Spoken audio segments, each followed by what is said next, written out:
Hello, అందరూ ఎలా ఉన్నారు? ముందుగా అందరికీ ధన్యవాదాలు. ఈరోజు మన కిచెన్లో కోకోనట్ సాంబార్ అయితే చేసుకోబోతున్నాం. ఫస్ట్ కోకోనట్ సాంబార్ కోసం మనం ఏం చేయాలి, ఇక్కడ నేను 6 నెంబర్కి సరిపడగా కోకోనట్ స్వీట్ సాంబార్ అయితే చేయబోతున్నాను. అయితే ఇక్కడ నేను 100 గ్రాములు తీసుకొని 100 గ్రాముల గ్లాస్తో ఇలా తలగొట్టుకొని పప్పు తీసుకోవాలి, కందిపప్పు. ఓకే, మూత పెట్టేసుకుందాం.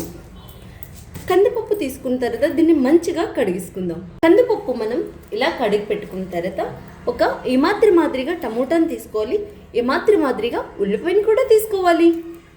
ఈ రెండు చిన్న చిన్న ముక్కలుగా పొడిగ్గా కట్ చేసి పప్పులో వేసుకుందాం. మనం ఉల్లిపాయ టమోటాని ఇలా సన్నంగా పొడిగ్గా కట్ చేసుకోవాలి. ఓకే,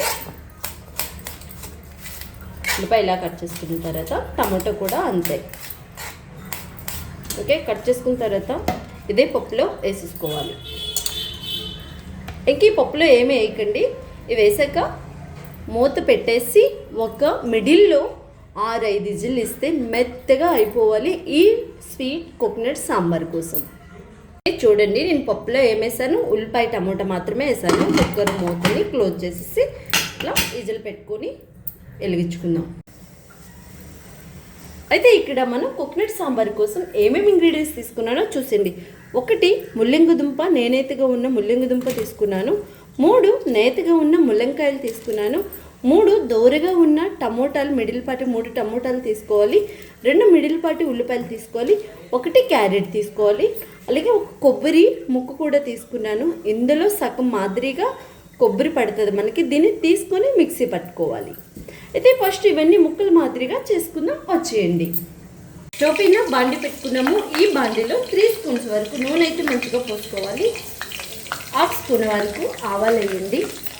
1/2 స్పూన్ జీలకర్ర వేయండి. కాస్తంత ఆవాలు జీలకర్ర మంచిగా వేయాలి. వేగిన తర్వాత ఒక 5 పచ్చిమిరపకాయలు తొడలతో పాటు ముక్కలు చేయకుండా ఇట్లా నిలువుగానే వేసేయండి.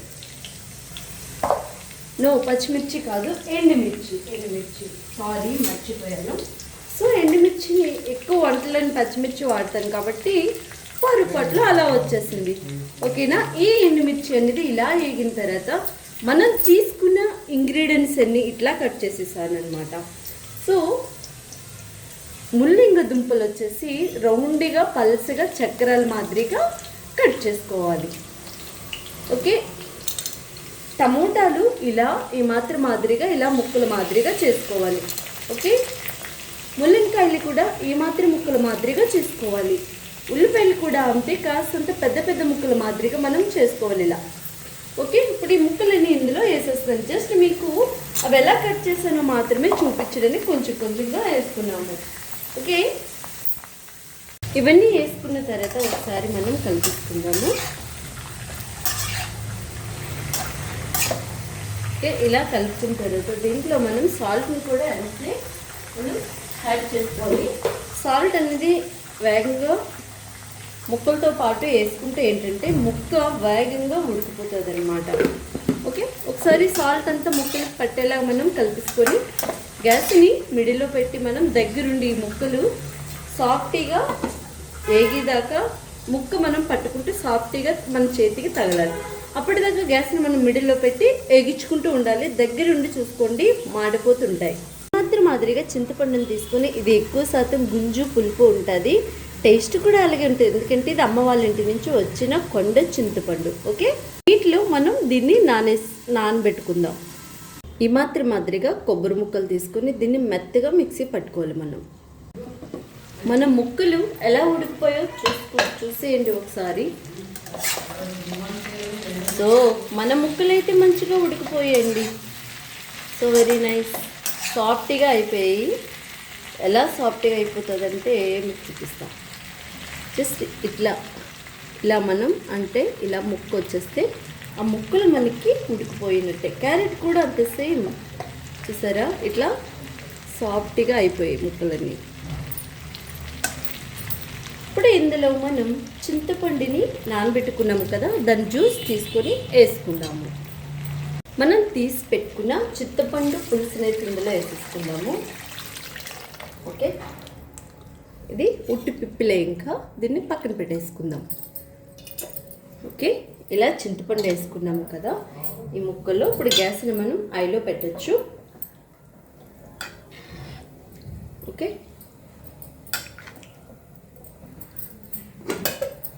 ఇలా చింతపండు వేసుకున్న తర్వాత మనం పప్పుని ఉడికించుకున్నాము కదా, ఇలా మెత్తగా ఉడికిపోవాలి. ఇప్పుడు దీన్ని మెదపాలన్నమాట, సాఫ్ట్గా అయ్యేలాగా. మనం ఉడికించుకునే పప్పు చూసారా ఎంత మెత్తగా ఉందో చూసేయండి. పప్పుని ఇందులో మనం వేసేసుకొని ఒకసారి దాన్ని కలుపుకుందాము. ఇలా ఇదొక 5-15 నిమిషాలు శిలాపల మరిగితే సరిపోతుంది. ఇప్పుడు ఇందులో తగినంత సాల్టు, కారం అన్నీ వేసేసుకుందాం. వచ్చేయండి. ఇప్పుడు ఇందులో ఏమేమి ఇంగ్రీడియంట్స్ వేయాలో చూసేయండి. కాస్తంత కరివేపాకు రెమ్మలు వేసుకోండి. కరివేపాకు ఆరోగ్యానికి చాలా చాలా మంచిది. ఓకే, కరివేపాకు వేసిన తర్వాత మనం పప్పులో పసుపుని కానీ కారాన్ని కూడా వేయలేదు కదా, పసుపుని వేసుకోండి. పసుపు వేసుకున్న తర్వాత మీరు కారం ఎంత తింటే అంత వేసుకోండి, తక్కువైనా పర్లేదు. ఇది కోకోనట్ సాంబార్ టేస్ట్ చాలా చాలా బాగుంటుంది. ఇక్కడ నేను ఒక 1/2 స్పూన్ వరకు మాత్రమే కారాన్ని యాడ్ చేశాను. ఓకే, ఇవన్నీ వేసుకున్న తర్వాత మన కొబ్బరిని కచ్చబిచ్చగా మిక్సీ పట్టుకోవాలి, మరీ మెత్తగా మిక్సీ పట్టకూడదు. ఈ కొబ్బరిని కూడా మనం ఇందులో వేసేసుకోవాలి. ఓకే, ఇవన్నీ వేసుకున్న తర్వాత ఒకసారి మనం కలిపేసుకుందాం.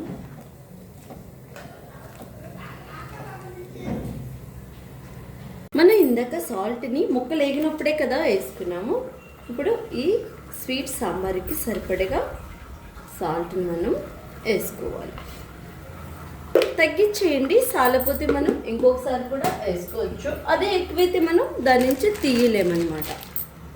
ఇందులో 1.5 స్పూన్ వరకు సాంబార్ పొడిని వేసుకోండి. ఇది పెద్ద స్పూన్ తీసుకున్నాను, మీరు స్టీల్ స్పూన్తో 1.5 స్పూన్ వరకు సాంబార్ పొడిని వేసుకోండి. మన సాంబార్ గుమగుమలాడుతూ స్మెల్తో అదిరిపోతుంది అనమాట. మరి కోకోనట్ సాంబార్ కోసం ఏమాత్రం బెల్లాన్ని వేసుకోవాలి. ఈ బెల్లం వేసాక జస్ట్ 5 నిమిషాలు మరిగితే సరిపోతుంది. ఆల్రెడీ 10 నిమిషాలు, మనం 15 నిమిషాలు చెప్పుకున్నాం కదా ఆయిల్లో, ఆల్రెడీ 10 నిమిషాలు అయిపోయింది. ఇంకొక 5 నిమిషాలు ఇది శిలాపల మరిగితే మన sambar coconut sweet sambar ready అయిపోయినట్టే.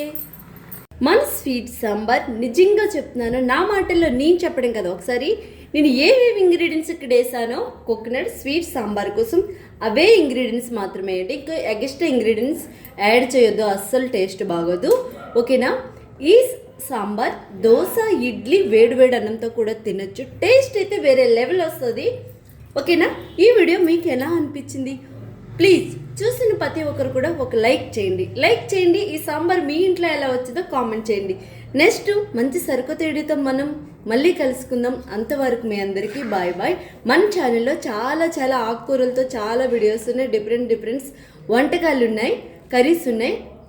ఆరోగ్యమైన ఫుడ్ తీసుకుందాం, అందరమే ఆరోగ్యంగా ఉందాం. చూసారా టేస్ట్ ఇలా కొబ్బరి కూడా ముక్కలుగా ఉంటే ఆ తిన్నప్పుడు అన్నంతో కానీ ఎంతో కానీ ఆ టేస్ట్ చాలా బాగుంటుంది. ఓకేనా? ఎక్కువ సోదనుకోండి, ఏమనుకోండి, ఆరోగ్యమే మహాభాగ్యం. ఇంట్లో మంచి ఫుడ్ని కుక్ చేసుకుందాం, అందరమీ ఆరోగ్యంగా ఉందాం.